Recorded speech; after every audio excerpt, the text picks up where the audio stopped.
Hello, everyone. I think I lost you, did I? Nope, sorry. Weird Zoom moment for me, sorry for that. But welcome to our first TechRise pitch competition that is funded by Get Cities and focused specifically on women in tech. I'm so excited to be here with you all. And for those of you new to the audience, I am Desiree Vargas Wrigley, our Executive Director of TechRise by P33. And TechRise is an initiative by P33 in partnership with Verizon to help support our Black and Latinx founders all the way from idea stage to exit. And we're really focused on helping bring access to capital, access to networks, and access to knowledge. So we hope you will continue to join us every week as we do this. And as a reminder, the way this works is that each week, 3 to 5 founders will join the stage and pitch in front of a panel of judges for 3 minutes, followed by some live Q&A. And then the judges will go deliberate live, and we'll be here kind of waiting for the big moment. So don't leave, because at 12:55, we will get the winners announced, which is pretty much the whole reason that we're here. And each week, founders will win somewhere between $10,000 and $50,000 to go build their dreams. So we're hoping soon to get that number up to $50,000 consistently. But right now, we do need your help and getting to the $25,000 prize point. So right now, we are at $21,000. And if anyone wants to help us get to 25, it's techrise.co/donate, and you can see it in the link below. But before we introduce our judges, I want to talk a little bit about how important this week is in particular. Every month from now until November, we will be hosting a group exclusively of Black and Latinx women to help amplify the work that they're doing and make it really visible to our community, to show that you all how much kind of vibrancy is happening among our women founders.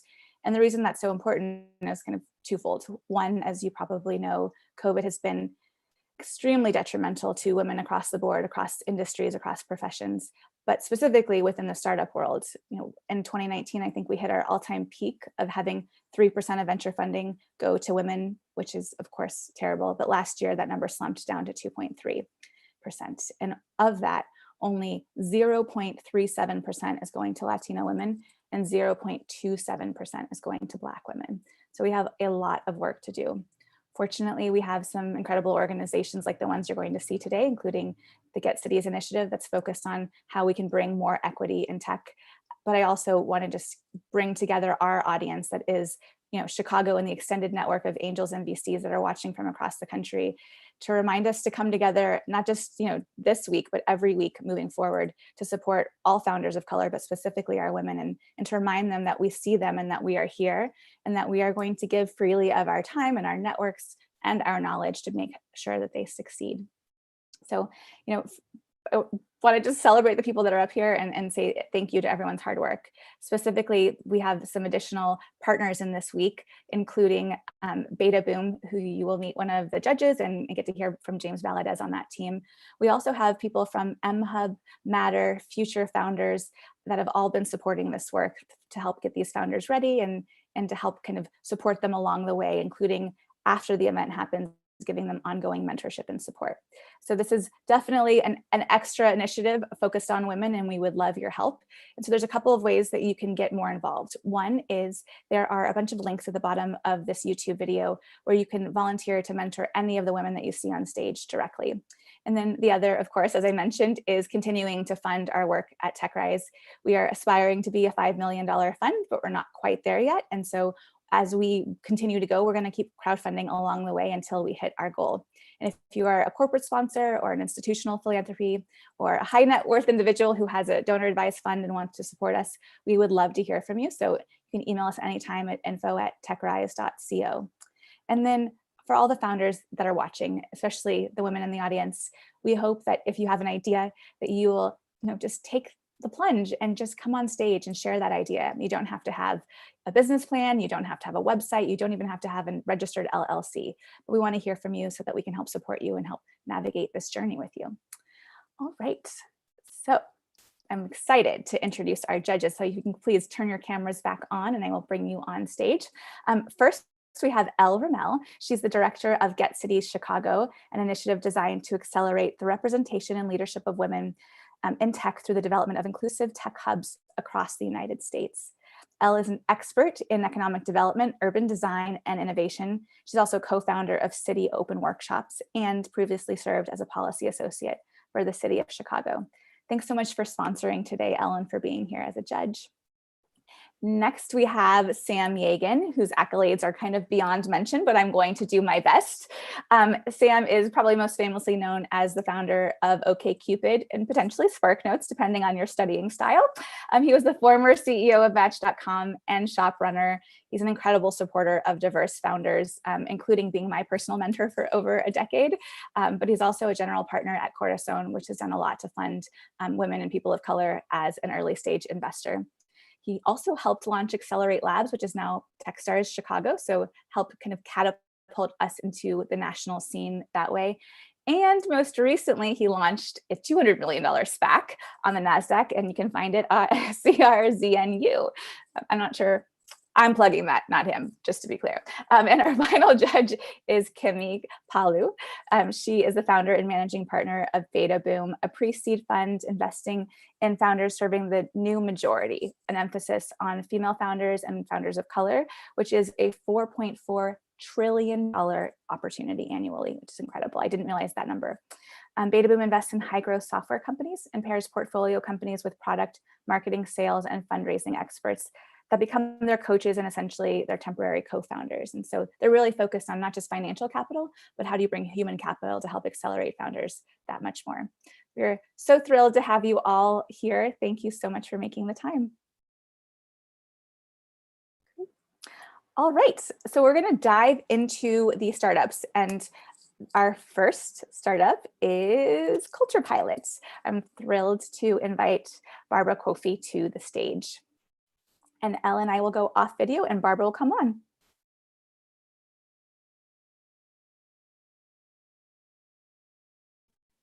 Start sharing my screen now. Let me know when you can all see it.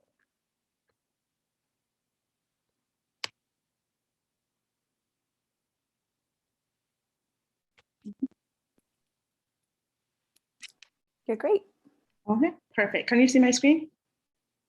We can.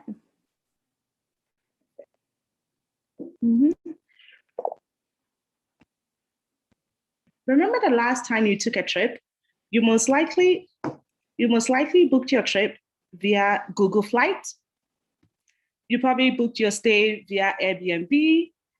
However, once you got to your destination and you were surrounded by all the beauty around you, you were left on your own devices.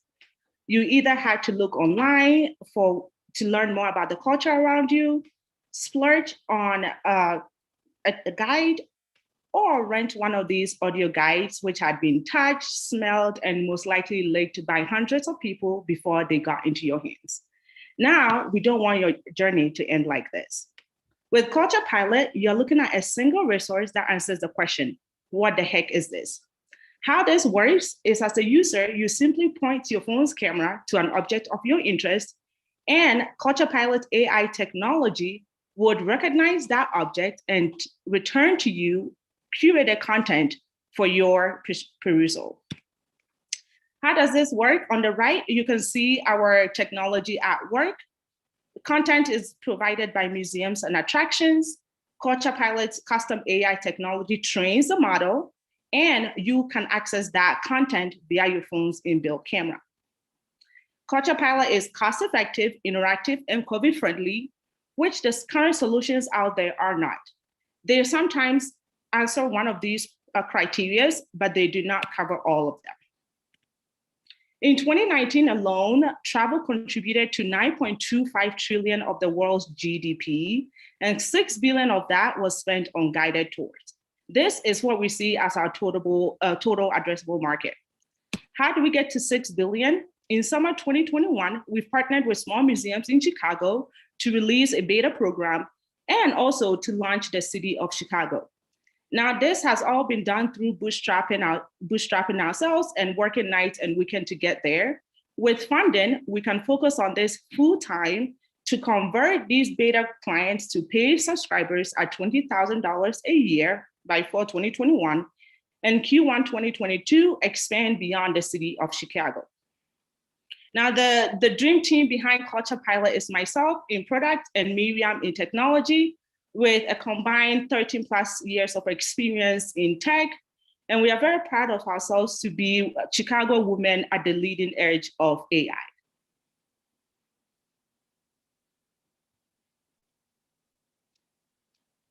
Thank you.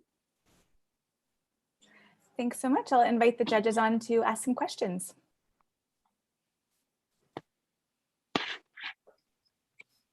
Thanks so much, Barbara. Excellent presentation. And I'm, very intrigued with this, and I've actually seen you pitch before. Really good job. I'm curious in terms of, as you think of your expansion strategy, you're staying in Chicago, and I know you're in the early days. How are you going to pick your next cities? How are you thinking about that?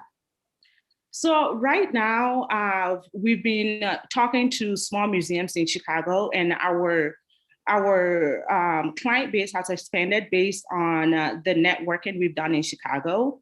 But our next city is going to be based on the feedback we are getting from our users. What cities are they going to be interested in? What museums are they going to be interested in? So this is all going to be done through our beta program. Once we get feedback from users, this is going to lead us into the next direction. Thank you. Barbara, thank you for your time. Could you speak about various language or audio processing abilities of this resource for people with perhaps a first primary language that's different or disabilities? So right now the language we are focusing on is English because that is, we are a very small team and that's our reach.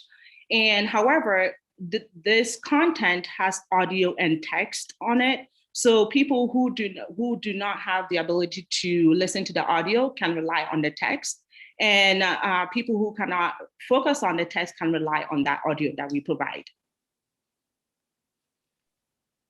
And this is Mariam. From a technology standpoint, content is content. So whatever the museum chooses to provide to us, we can display that in a similar manner. There's nothing blocking us from expanding to different languages. Great presentation. Can you talk a little bit about how you plan to acquire customers? So right now, what we've been working on is that beta program that we talked about, and this beta program gives these small museums a month or two to really use the technology and to see how that will fit into their ecosystem. And from there, we are going we convert them into paid subscribers. So talking to museums in Chicago right now, they had a similar solution, not as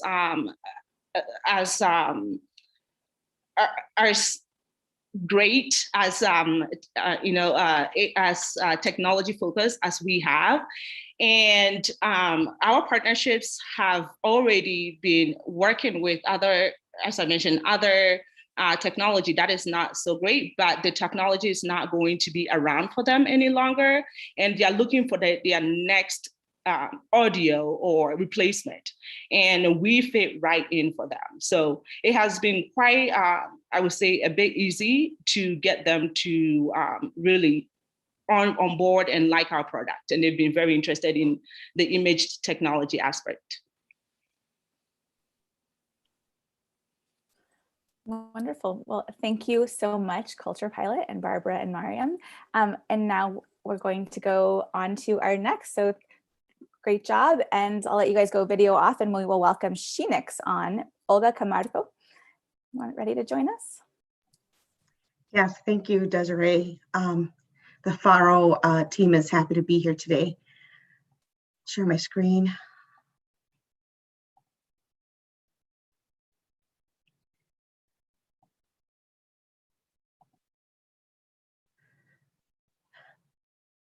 Let's talk about the game of life. The board game that many remember. It was a roadmap for how life should work. You grow up, you go to college, get a job, get married, have kids, and retire. In real life, that's how Americans live. For Latinas, it's a different game. It's the game of familia. We play the game of familia, and doing so, you grow up basically having to translate mortgage statements in 4th grade. You pay for your own braces when you're 15. I didn't even know if I could go to college. The truth of the matter is Latinos devote their entire lives to taking care of family, children, and loved ones. We help our tios and tias with bills, loans, college investments, all the items that an average person talks to their financial advisor about.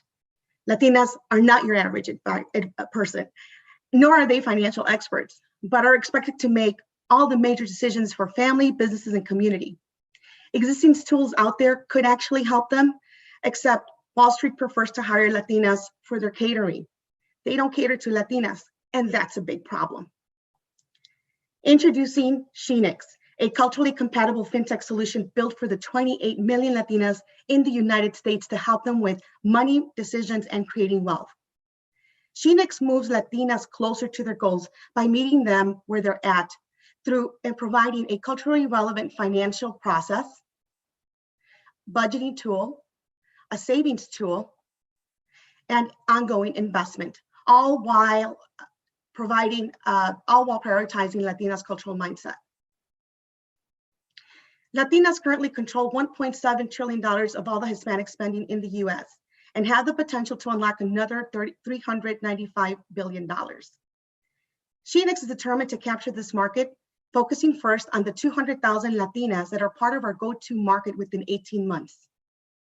We are going to further permeate the market through our partnerships with groups that we have already spoken to, like ASE, the United States Chamber of Commerce, Illinois Hispanic Chamber of Commerce. They have agreed to provide educational content, and they will also distribute Sheenix to their networks. This in addition to our marketing strategy. We will then monetize this opportunity by charging corporations and financial institutions for access to this tool, this network, and eventually subscriber fees. Sheenix is coming into the market at the right time because consumer-facing wealth apps are on the rise, but they are not culturally compatible with the Latina mindset. Juan Carlos Avila, Patricia Mota, and I are the right team to build this app because we represent our Latino community and have a combined 80 years of experience providing investment advisory services, culturally relevant financial education, and leadership development to the Latinx community across the nation. Sheenix today is answering a national call. We will help Latinas rise so they can also win the game of La Familia. Thank you.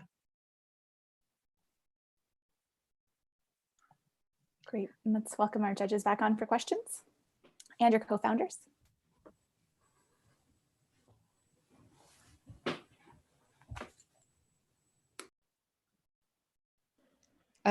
Thank you so much for your presentation. I wanted to ask about, past the initial interface and the app. Could you speak to more personal questions or when someone needs a specific advisor, how you can ensure engagement with Latinx sensitive advisors? Sure. We ourselves are investment advisors. We're investment fiduciaries. So myself and Juan Carlos Avila. So that is a great starting point there. And obviously beyond that, we would continue to build our team. And I would add, Elle, that speaks to the need of this device, right? So we're out in the marketplace right now providing investment advisory information to our community, and we see the need. So we're very sensitive and aware of that. I wonder, a great presentation. Again, Olga, thank you. Could you speak a little bit more about the competitive landscape? You've mentioned the main ones, which aren't, as you mentioned, culturally adapted. Where do you see the greatest competitive risk now in terms of what's in the market and what could come? The closest thing right now that's probably out there is Elvest. And that's still not it focuses obviously on women. But at this point, it's not, again, a culturally compatible app for our Latinas in the United States. We need a different kind of approach, more handholding. And as such, there has to be built within that app items that are already familiar to Latinas when they engage with the app. It's interesting because that's part of, the issue that we see in the industry, right? Of a retirement brochure that'll be presented by financial services firm will show retirement as two individuals by themselves on the beach, maybe with a dog. Whereas for Latinos and Latinas, it's much different. It's the entire family, right? So they're really not speaking to this market. Mm-hmm. Can you give us some more examples of the customizations that you make to make it culturally sensitive and relevant? And how much of it is, I guess, more branding and marketing, and how much of it is the actual investment advice? Yeah, I'll start off by speaking to the cultural relevancy piece, in the sense that similar to programs that we've done, for example, at the Hispanic Alliance for Career Enhancement, is being able to have trusted, visible Latino role models. In this case, right, we have both Olga and Juan Carlos, who have not only the experience, but also the cultural piece that makes that comfortability for that Latina to be able to ask the questions that for them may be embarrassed to ask any other financial advisor or expert in investments, for example. Right, thank you. Great presentation. Thank you. Great job, Sheenix team. All right, next I'm excited to introduce Keisha Howard from Sugar Gamers. Keisha, we're ready for you when you are. Hi everyone, glad to be here. Give me 1 second, share my screen. Hi, so I am a founder of Sugar Gamers Labs, which is our solution to the issues with the workforce development pipeline. So right now we are entering into sort of this digital transformation. Also, I have just a quick background about me. I've been a lifelong video gamer, and you know, as we enter into this digital transformation, there are 3 huge problems that especially the video game industry are tackling right now. So that's the tech skills gap, recruiting and retaining diverse talent in remote work. So as we upskill and pivot, here are some of the solutions that we've come up with Sugar Gamers Labs. So right now you would think that educational programs would solve a lot of these issues, but especially in the video game industry, as technology is rapidly evolving, educational programs are not keeping up. So video game companies are having a very hard time filling their empty job roles, making sure that they're hiring diverse talent, and making sure that there is a foundation to build success and growth when people are working remotely in this industry. So why video games? So video games is essentially, as we've seen, pandemic proof and recession proof. It's just been constantly evolving. It's already generated $160 billion globally, and it's just growing.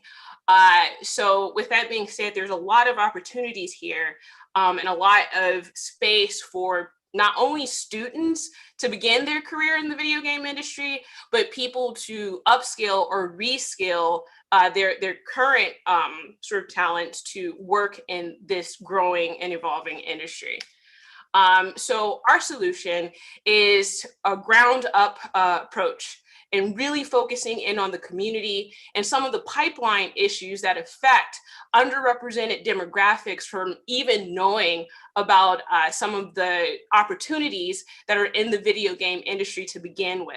It's going to take more than just video game companies having a sort of ad out or job listing for their open positions. We really do need to educate especially underserved communities about really what opportunities exist in this space, especially beyond esports.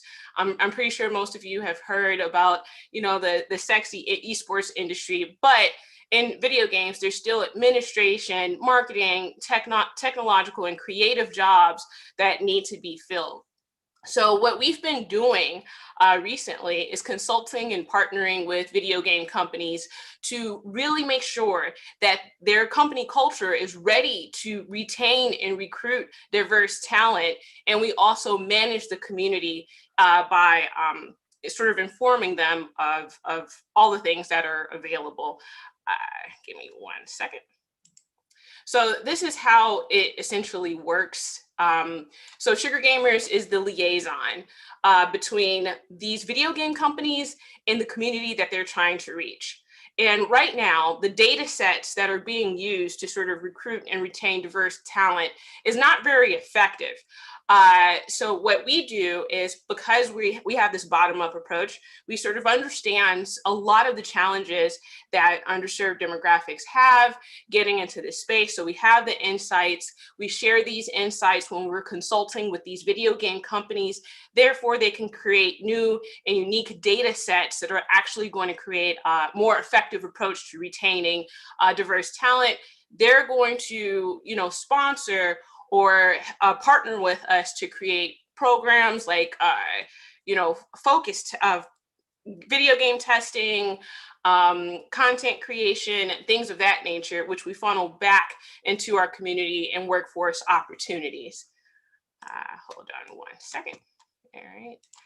Hope you're not seeing this part. So right now, a lot of tech companies and video game companies are spending, and this is a conservative estimate, over $8 billion on diversity in recruitment.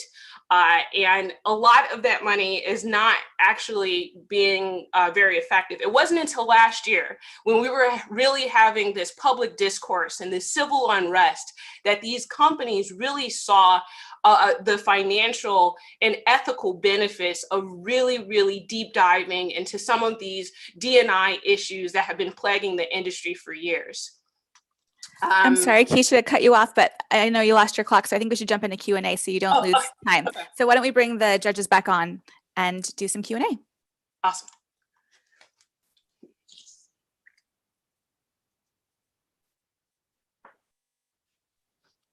Hi there, Keisha. Really good job setting the problem up. I know we ran out of time there. Is she with us still? Yes. I'm going to ask the question while you get your video back up. Since we didn't get there, can you just explain your the business model? How do you make money? Yeah, so right now we're partnering with video game companies and we're taking on some of their projects. So things like game testing, content creation, and then we're also sort of managing our community. So a lot of it is consulting services and creating a platform where these companies can get that unique data set that really informs them on how to retain and recruit diverse talent for the video game industry. Okay, thank you.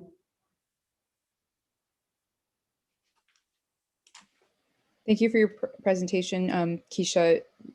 Again, like you said, presenting the opportunity. I'd love to just hear about when you talk about your platform and community, if you could talk about your size and opportunities for scaling. What's the kind of catchment market you have at the moment or envision? Right now, essentially, a lot of people don't necessarily self-identify as a gamer, but we live in an environment where everyone is basically gaming, whether it's on their mobile device or some other device. So right now, the scale of it is huge, and we're really trying to sort of pinpoint exactly what that number is. So a lot of it is really been focused on esports, which is not really focusing on video game development. And video game development is so much more important of a data set than esports right now. So that's where I'm at with that. So. Good presentation. Thank you so much. Can you talk a little bit about your success metrics to date? Oh, yes. So previously to Sugar Gamers Labs, I founded a media company by the same name, which is Sugar Gamers. And so people would come into the community that was created through that media company. And it was there that they were exposed in a warm and unintimidating fashion to the career opportunities in the space. So we've placed people in companies like PUBG, Chatter Esports, so on and so forth, Microsoft, Google, and it was Sugar Gamers media company where they got their first experience and exposure to the video game industry. Great job. I've got to cut you off, unfortunately, but thanks so much, Keisha, for being on stage. And I'm excited to introduce our next company, which is Kristen Sanders and Newist. Hi, it's so nice to see you guys today. Good to have you. Great. So let's get into it. 1 second. Loading. Sorry about that. But hello, my name is Kristen Sanders, and I am the founder and CEO of The Newist. We create beautifully designed custom with high heels for plus size women. I'm going to tell you about the time where I wore flip-flops to my best friend's wedding. And the reason why I had to do that is because wide width high heels are largely unavailable or sold out in most retailers.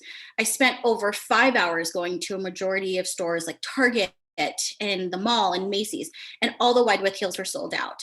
And then online, I spent over 10 hours searching for shoes, and everything was out of stock in my size. It was totally embarrassing and a very uncomfortable process as a plus size woman to not be able to get products that I really care about and want to wear. And the reality is that most American women are plus size, and 70% of plus size women say their heels are too narrow. And I'm not alone in wanting to spend way more on fashion if the options were available. So with this massive billion-dollar market, it only makes sense that these products would be available. But the reality is that a lot of retailers and fashion houses do not want to spend the money developing these shoes. The reason is because they have no good research and development in-house. It's incredibly expensive to open up a second line of production. And because there's no supply, there's no demand. It's a very toxic cycle that continues and keeps most of this market out of actually looking great and feeling good. So at The Newist, we believe two simple things. We don't care what you identify as or what size you are. You deserve a good pair of heels if you want them. And we're able to do that by making custom with heels, and we make it more accessible through tech. How it works is we do extensive data analysis to understand upcoming trends. We design shoes in-house. We put them on our platform for pre-order, and then we work with our manufacturers overseas, and we manufacture them for 2 to 3 weeks. For our customers, they get a really easy way to onboard. They get a 10-minute style quiz where we really get to learn what shoes they're wearing and how they're using fashion. Then they do a custom 3D scan of their measurements of their feet. And with that scan, we get a great measurement that's accurate up to the centimeter for how their shoe needs to be designed. They take a quick style quiz and get some style preferences based on what they really want and need. And then we give them recommendations and shoe drops to actually join based on their style preferences. The custom shoes are delivered in 4 to 6 weeks, and they have a specific amount of time to actually join the shoe drop. It's very similar to like getting a suit. Our monthly subscription model is $49.99. That's really a credit to apply to future shoe purchases. And if you don't want to be part of our subscription model, you can buy it at 20% markup. This market is a massive size. And with over 100 million women that are plus size, we're really looking at a $98 billion market. For our customer acquisition strategy, we know our profile is a woman who's 18 to 35. She's super into fast fashion, is heavily influenced by social media. So we meet those women by going on Facebook groups and online communities and connecting with influencers to get them in-house. We know this works because in the past 2 weeks, we already have 200 women on our wait list with their credit card details in our system. And over 60% of those women want 2 or more designs in our first shoe drops. And we spent $0 on digital marketing. For our competitive advantage, we really have low marginal costs that Shoe Dazzle and Just Fab would kill for, because we only make what we need, and we offer the cutting edge, trendiest styles for these consumers versus them having to wait 1.5 years for standard retailers to make it in a wider shoe. Because it's custom, we have a significant decrease in returns. So with our team, we have a team of awesome women who love fashion and have experience doing marketing direct to consumer world. And our board of advisors has experience advising for some of the best and biggest direct to consumer brands today. So for our ask for $20,000, it's really going to allow us to reach 1K in pre-orders by July. We're going to use that money to invest in some micro influencers in digital marketing and develop our e-commerce site and do better packaging. So thank you so much. We want women to step into something better, and I'm so happy that I was able to pitch today. Thank you. Great, and I'll invite our judges back on for some questions.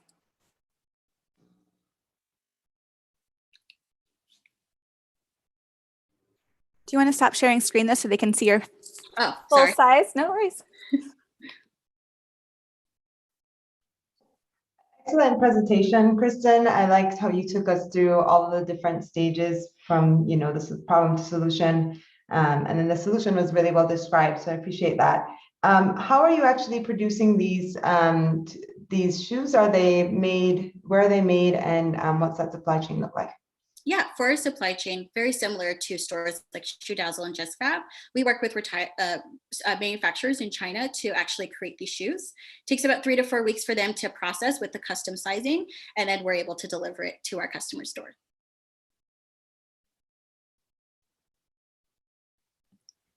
Kristen, thank you so much for the presentation. I feel like you presented a lot of clear data on some of the market demand, but I'd be interested, I know you have a list of pre-orders.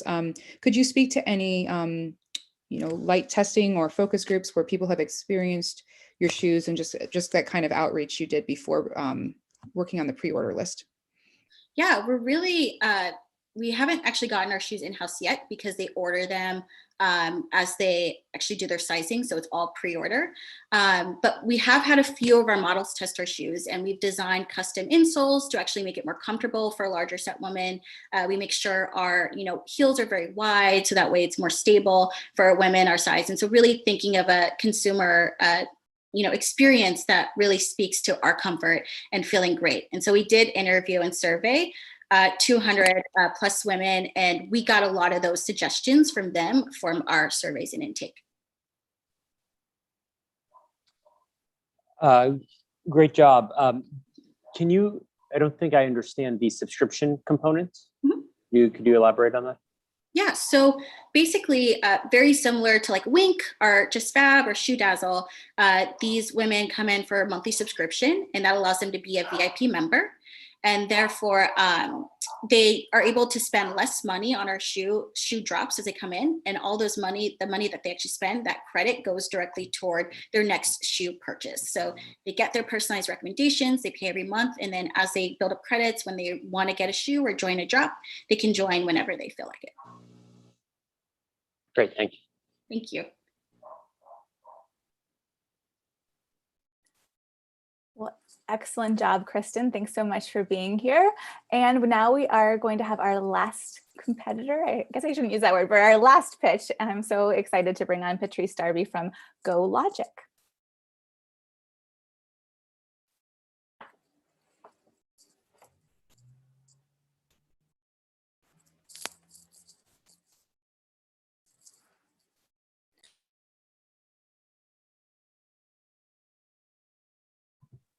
Hi, everyone. We're excited to be here and blessed to have the opportunity. We're going to jump right in. Meet my parents. They launched their first company in the 90s and quickly realized they needed to bring it into the 21st century. My dad's excitement soon turned to frustration as he began looking for technology to adopt. Will the staff be able to use it? Will it work for our business? Fast forward to 2021.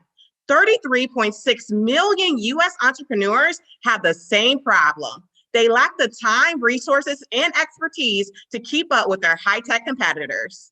Despite small business constituting over 99% of all US companies, the top 1% generates over half of the country's wealth and jobs. Fortune 1000 companies adopt technology faster, growing their revenues and market shares. Meanwhile, small businesses struggle to compete. COVID has exacerbated these challenges, leaving 31% of businesses out of operation.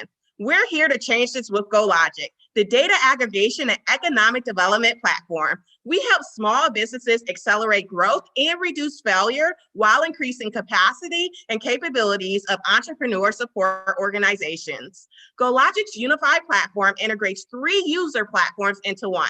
Unlike other services, GoLogic helps small businesses establish and implement their tech stacks. Data from their daily operations is aggregated automatically into reports with insights to improve performance. To provide additional support for businesses lacking capital, capacity, and expertise, there are self-paced educational modules tailored to the business's needs. We also build back-end functionality for entrepreneur support organizations to provide digital advising and support, assisting the small business economy in a way that no other platform can. To start, we identified the 21 million US small businesses that utilize business support organizations as our addressable market. However, when we were approached by consumer banking institutions for partnerships, we realized the service we provide has applications far beyond our original target market. Our sales force sells licenses to entrepreneur support organizations who then deploy them to small businesses. Since our launch during the pandemic, we've helped over 100 businesses utilize their data and increase their technology utilization, leading to 20% revenue growth and 80% cost reduction. With your funding support today, we'll be able to expand throughout Illinois, Utah, and Georgia. On our current trajectory, we expect to reach 20 million in revenue in 3 years. We're a team of innovators, data experts, and user-centric developers with 5 decades of experience and successful exits. Your funding will help us build a world where the majority of wealth, employment, and opportunity is generated by small businesses instead of the top 1%. Our future children won't be limited by the same technological restraints that held my parents back. At GoLogic, we're building the future small business economy. Great. Now I'd love to just bring the judges back on. You can go ahead and stop sharing. Good job.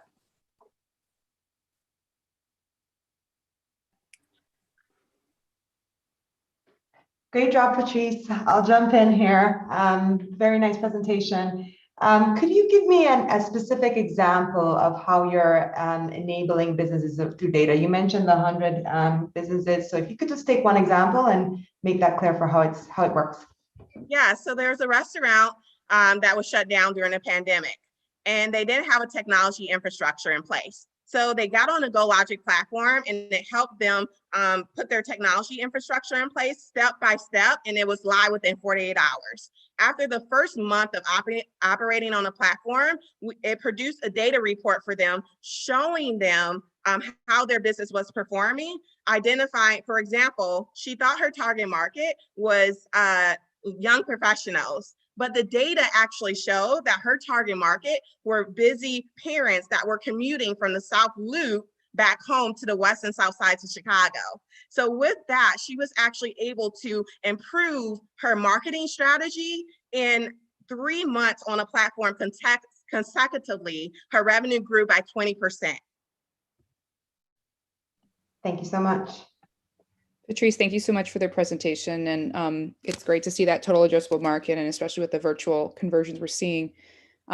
One thing I did want to hone in on is you speak of the platform, but many tech solutions require secondary vendors. Could you speak to the way that you are intersecting with the vendors needed or the maintenance needed for these types of solutions? Yeah, so we work directly with entrepreneur support organizations. So we sell to them, and then they deploy the platform to their clients.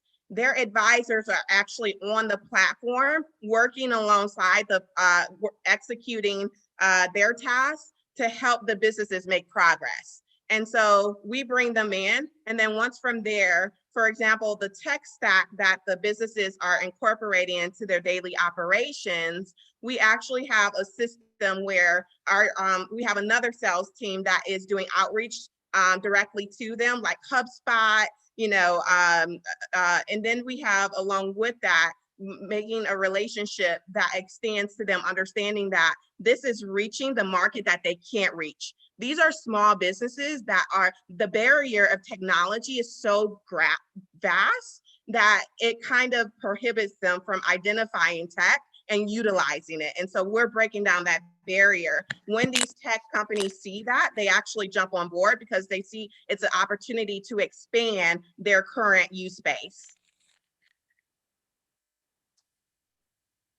Can you talk a little bit about how you expect the product to evolve over the next couple of years?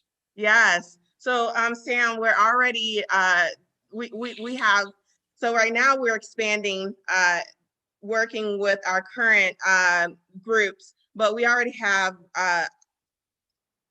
for example, consumer financial institutions that have reached out. And so we see that there's a great opportunity for us to help these businesses become credit worthy as well. So one of the next features we'll be releasing will be working with our financial institution partners to add that to the platform. That's just one. Great, thank you. All right, great job, Patrice. Thank you so much. And thank you to everyone who had the courage to get on stage today and share their visions. You did a wonderful job. And now we're gonna invite the judges to go to the breakout room and go deliberate and choose our winner. But in the meantime, it is my great pleasure to introduce James Valadez from Beta Boom, who is going to be the host for our next session. He's a startup veteran and venture partner at Beta Boom and a fellow at Green D Ventures. And he'll be chatting with Leslie Smith, the national director of Get Cities. Leslie, we'd love to have you on now too. And as we mentioned, they're working across the country to bring gender equality in tech. Before joining Get Cities, Leslie was the founding president and CEO of Epicenter, a nonprofit hub for the greater Memphis entrepreneurial community. And she was also the president and CEO of TechTown, Detroit's most established business incubator and accelerator. So thank you both. I'm going to let you take over on the stage and talk a little bit more about Get Cities. Thanks for being here. Thanks, Desiree. Thanks for having us. Yeah, Leslie, it's so great to talk to you again. James, good to see you. What a great group of founders. It's so exciting to see them here today. But I'd like to have you tell us a bit more about Get Cities and your role specifically. Cool, thank you. And they were amazing. I definitely was thinking about buying some shoes and doing some other stuff. So really loved those presentations. Get Cities is really constructed as a national movement to move more women into power and influence across the tech economy. We're focused in 3 distinct pillars: education, ensuring that we're signaling earlier and moving more women into educational tracks that help them pursue technical roles in the tech economy.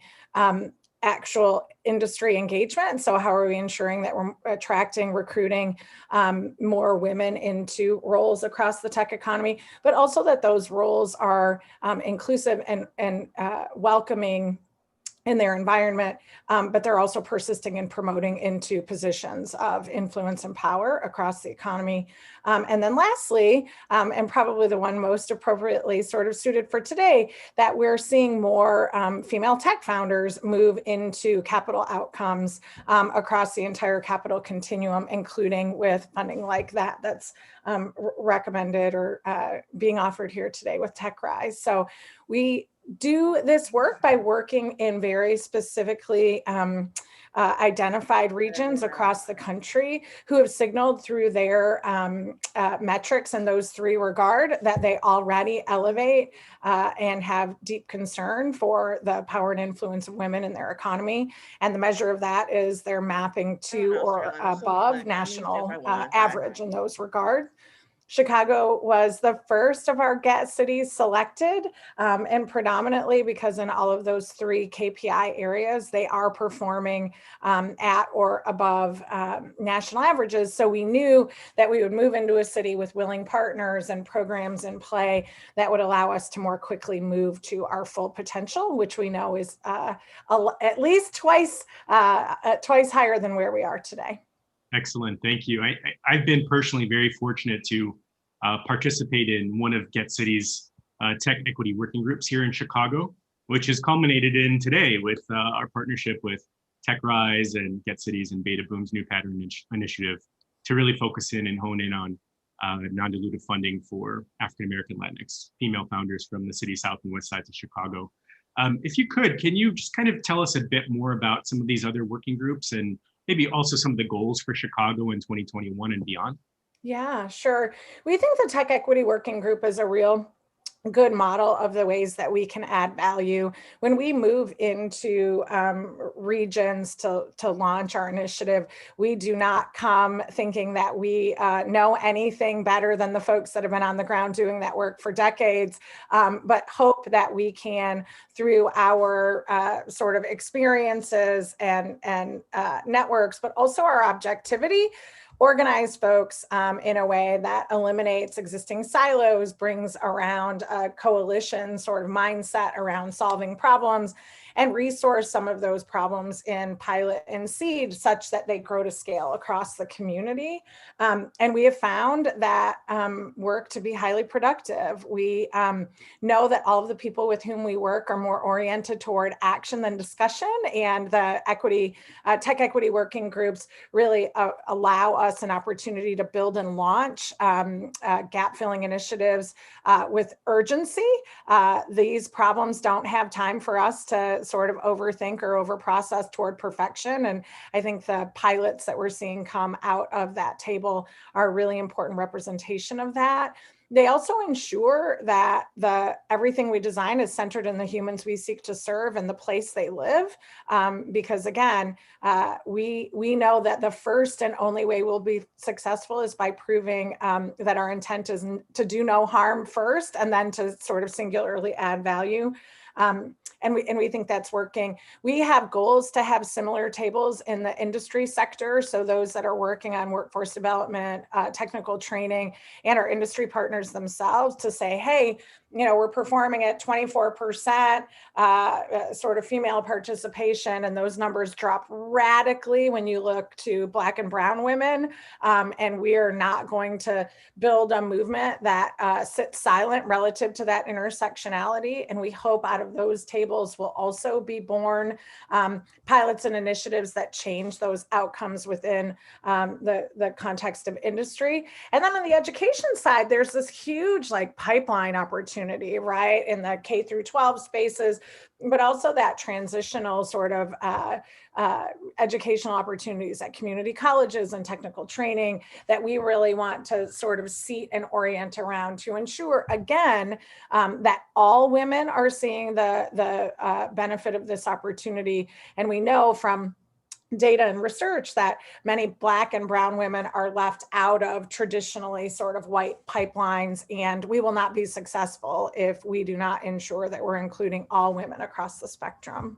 Yes, it's so necessary in our ecosystem. And as Beta Boom, P33, Future Founders, MHub, Matter, all of the members of this specific working group were developing the ideas and the initiative that we're seeing today. We've seen a number of other Chicago-based early stage funds emerge recently with the focus and intent of providing this hugely important launch capital to other represented tech founders and specifically women, African-American, Latinx. I'm really curious to get your perspective beyond capital. How can our ecosystem really nurture these founders and their businesses as they grow? Yeah, I mean, I think we there are a million things we can do. One, the best form of capital is revenue, so we can buy from these companies, right? We can contract with them, we can put them in front of people who can contract with them, and we can give them terms that are conducive to their success and recognize their sort of historical undercapitalization. And I think that's not something we talk a lot about. I also think, responsive programming and network development start first with asking women across the spectrum how we can best serve, right? I think all too often I find practitioners sitting in rooms designing solutions for people who aren't present. And I think our theory of change sits very deeply in centering around those needs. And I think that's something we've seen in Chicago show up in a really beautiful and demonstrable way, that the women we seek to serve are sort of seated at the center of these solutions. And we will often hear things we hadn't considered about their lived experience. I think COVID has been a really interesting sort of opportunity to lay bare things we've ignored for a long time. I've recently written and published an op-ed on the matters of sort of access to universal childcare and pre-K education. I think, you know, we've long ignored that is a critical challenge for female founders and female professionals that we no longer will get to ignore. And so I think there are a lot of ways we can build a better environment by listening to the women we seek to serve more frequently. Great. I think we're getting pushed off, but if anyone wants, and any of our viewers today want to learn more about Get Cities, how can they do so? Simply by looking for us on social media and or going to getcities.org. And I would venture a guess that most of you know Elle Ramel, who's in charge of the work here on the ground. So you could always just call her too. Awesome. Thanks so much, Leslie. It's great to see you again today. Thanks. Great to be here. And before we announce the winner, I'd like to invite all of the founders onto stage and also the judges so that you can see everyone's faces and celebrate, you know, together as we announce the winner. And before we do that, I just want to say a quick thank you to Get Cities for being the primary sponsor today, and to Beta Boom for giving the ongoing support, and for the participants from MHub and Matter and Future Founders who made today possible. And also a special thanks to Sam Yegan and Corazon, who come in for a meaningful contribution and sponsorship for a future TechRise competition. So thank you all so much for all the work you're doing to help drive this forward. And without further ado, I would love to have whoever's representing the judges announce the winner. Great. Thank you so much, Desiree. Again, I want to just echo what a phenomenal job all of the founders did today. We can see the hard work that went into everything, both the presentation and the businesses you're building. So keep going. And this is definitely a sign for all of you to just keep moving forward. It was a difficult decision. We had to talk about a lot of different things, but the winner today is GoLogic. And yes! Very well done. Oh my gosh. Oh, congratulations. Oh, thank you. Thank you. Thank you so much. Thank you so much. You're welcome. Really excellent job, Patrice. And we look forward to watching all of you grow going forward. You all did do such a wonderful job, and we're so proud to have these kind of founders in our city representing the great ideas that are coming out of our city. And you know, the fact that you represented everything from consumer to small business SaaS is just, you know, I think a demonstration to our audience and to our investment community that we have some really, really high potential businesses here. So I can't wait to see everyone back on stage for a future competition, and a special congrats to Patrice and her team today. And we will see you all next week. Thank you so much for being here.